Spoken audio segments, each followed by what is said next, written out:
Binigyang diini ngayon Acting Senate President Sherwin Gatchalian ang kabiguan ng Senado na makapagdaos ng sesyon sa magkasunod na araw. Dahilan para maantala ang pagtalakay sa ilang panukala. Yan ang ulat ni Bernard Ferrer. Live, Bernard. Layan na bulaga ang lahat sa paglutang ni Senador Francis Cheese Escudero sa plenary hall ng Senado. Kaya ang 2 araw na Senado na walang sesyon ay nagkaroon ng quorum. Kasabay nito, itinalaga rin si Senador Sherwin Gatchalian bilang Senate President Pro Tempore at Presiding Officer. Maagang umupo sa kanilang mga pwesto ang tinatawag na Solid Block 11 at ilang minutong naghintay kung may madaragdag bang senador para makabuo ng quorum. Maya-maya pa, dumating sa plenary hall si Senator Francis Cheese Escudero na mainit na sinulubong ng kanyang mga kasamahan. Pagkatapos ito, agad umakyat sa rostrum sa Senador Sherwin Gatchalian para pangunahan ng sesyon ngayong Miyerkules. Si Gatchalian ang itinalagang Senate President Pro Tempore at nagsilbing presiding officer matapos makabuo ng quorum ang kapulungan. Quorum of 12 is based on majority of 22 senators, over whom jurisdiction can be obtained by the Senate. This is in full accord with the ruling of the court in Avellino versus Cuenco that an absolute majority of 12 out of the 23 members can constitute a constitutional majority of the Senate for quorum purposes. Sa kanyang pahayag, binigyan din ni Gatchalian ang kabiguan ng Senado na makapagdaos ng sesyon sa 2 magkasunod na araw na naging dahilan para maantala ang pagtalakay sa ilang mahalagang panukala. Inihalal din ng bagong majority block ang mga bagong magsisilbing chairperson ng iba't ibang komite ng Senado.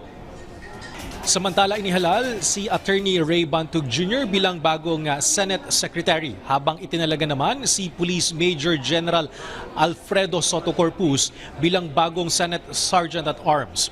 Itutuloy naman ni Senator Erwin Tulfo ang bagong chairperson ng Senate Blue Ribbon Committee ang pagdinig sa umunoy flood control anomaly sa Lunes, June 8, alas 9 ng umaga. Ayon kay Tulfo, kailangan ng komite ng sapat na panahon para mapaghandaan ng maayos ang pagdinig. Dahil dito hindi na itutuloy ang nakatakdang pagdinig ng Blue Ribbon Committee bukas, June 4. Sa kanya naman pahayag, binigyan din ni Senator Francis Cheese Escudero na hindi ito usaping pampolitika. Ayon kay Escudero, wala siyang kinakampihan o niiwang anumang grupo, pangkat o paksyon sa Senado. Anya, hindi rin niya layuning tukuyin kung sino ang tama o mali o kung may sino mang nagkulang o nagmalabis sa kasalukuyang sigalot sa loob ng kapulungan.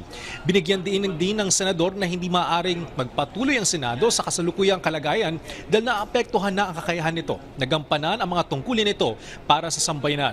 Sinabi niya na ito ang pangunahing dahilan niya sa naging pasya niya ngayong araw. Kasabay nito, humingi siya ng pag-unawa at panalangin mula sa publiko upang malampasan ng Senado ang kasalukuyang hamon at ipagpatuloy ang paglilingkod nito sa mamamayan.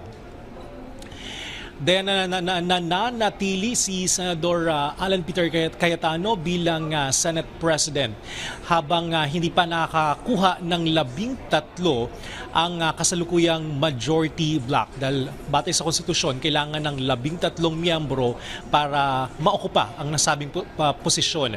Samantala naman sa nanatiling maayos yung sitwasyon dito sa loob ng Senado, pero ayon kay SP Cayetano, itutuloy bukas yung pagdinig naman ng Blue Ribbon, yung binuo niyang Blue Ribbon para talakhayin yung naging anomalya sa flood control. So ayan yung ating aabangan dahil given the situation na si Senador Erwin Tulfo na yung chairman ng Blue Ribbon, nanindigan siyang stop yung o itigil yung pagdinig bukas at itutuloy sa Lunes. So ating aabangan yung magiging makaganapan bukas hanggang sa Lunes. Dayan?